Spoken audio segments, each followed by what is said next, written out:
The storm of her life did not begin with snow. It began with a phone call, a shaky voice on the other end saying, "I'm so sorry, Mira. I can't babysit tonight." And just like that, on Christmas Eve of all days, Mira Halden felt her carefully stitched plans rip straight down the middle. She stared at the clock, at her little boy tugging at her sleeve, at the untouched makeup brush on her dresser, and at the sinking realization that her first blind date in years, her first step toward trying again, was slipping through her fingers. But even as everything unraveled, she grabbed her coat, her son's small hand, and ran into the cold night, hoping that maybe, just maybe, he hadn't left yet. If you believe in kindness, second chances, and the magic of unexpected moments, please like, comment, share, and subscribe to Soft Voices. Your support keeps stories like this alive. The cafe windows glowed with warm amber light, a stark contrast to the swirling flakes outside. Inside, a man sat alone at a wooden table, a half-finished glass of red wine before him. Lysander Rook, CEO of a tech firm, known across the city as brilliant, elusive, intimidating, looked nothing like the polished titan from magazine covers. Instead, he looked tired, not physically, but deeply, quietly tired, the kind that settles behind the eyes after years of loneliness disguised as dedication. He checked his watch again, 30 minutes late. Most people never made him wait 5. He almost smiled at the absurdity of it. Then he glanced toward the glass as Mira rushed in, snow in her hair, breathless and apologizing before she even reached the table. Mira felt the weight of the room shift as she approached him, the warmth hitting her flushed cheeks, her son Albie clinging to her leg in his bright red coat. She wished she could disappear. Her life had been a long string of small embarrassments stitched together by resilience, but this, arriving late to a blind date with a child in tow, felt like another stitch. About to snap. She tried to explain, stumbling over her words, over her fear, over the sense that she had ruined everything before it even began. But Lysander simply rose from his seat, bent slightly so he was eye level with Albie, and gently offered him a smile before pulling out a chair.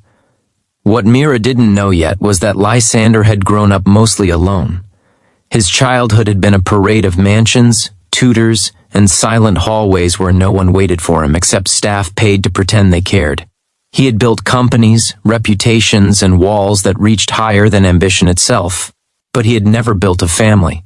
And watching Mira try so desperately to hold herself together stirred something he hadn't felt in years, a softness he had long believed he had no right to. They talked over steaming cups of cocoa and tea, while Albie drew little snowmen on napkins, humming to himself in that innocent, world-anchoring way only children could manage.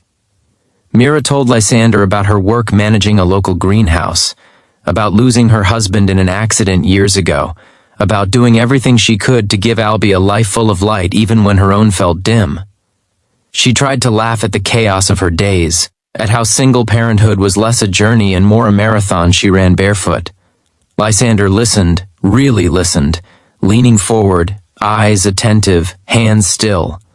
For a man who lived in a world of sharp numbers and sharper decisions, the sincerity of her struggle left a mark on him he couldn't name yet. The snow thickened outside, frosting the windows until the world looked like a painted backdrop. Hours slipped by unnoticed. Albie eventually fell asleep on Mira's shoulder, and her eyes softened as she brushed a hand through his hair. Lysander watched her, and the realization dawned slowly but powerfully. This woman carried her life the way most carried burdens, but she did it with gentleness instead of bitterness. He wondered how many nights she had spent alone, wondering if happiness was something reserved for other people. When the cafe announced its closing time, the spell broke. Mira felt embarrassment rush in again, heavy and clumsy. She apologized once more for ruining the evening, for the trouble, for the lateness, for the child, for everything. But Lysander shook his head, not out of dismissiveness but certainty. He told her, softly, almost hesitantly, that this had been the most genuine conversation he'd had in years. And he meant it. They stepped outside, the crisp winter air brushing against their faces, the street lamps casting halos in the snowy night. Lysander offered to walk her home. Mira hesitated. She wasn't used to accepting help, not since her husband died. She had learned the hard way that expectations often led to heartbreak. Still, something in Lysander's voice, unpolished, real, made her nod. The walk wasn't long, but it was filled with a strange, fragile warmth. Mira found herself talking more than she intended, and Lysander found himself wanting to ask questions he normally wouldn't. When they reached her doorstep, Mira felt a pang of regret. Not because the evening had gone poorly, but because she wished it didn't have to end. Lysander didn't ask for another date. Instead, he asked if he could see her again whenever she felt ready. It was the gentlest request she had heard in years. Mira smiled, small, shy, but real, and said she would like that. Weeks passed. The snow melted. The holidays faded. But the memory of that night lingered like a warm ember in the cold stretch of winter. Lysander found himself visiting Mira's greenhouse, bringing Albie little wooden puzzles, offering to fix a broken heater, or simply standing beside Mira as she explained how certain flowers survived the frost. His presence slowly became part of their routine, not disruptive or imposing, but steady.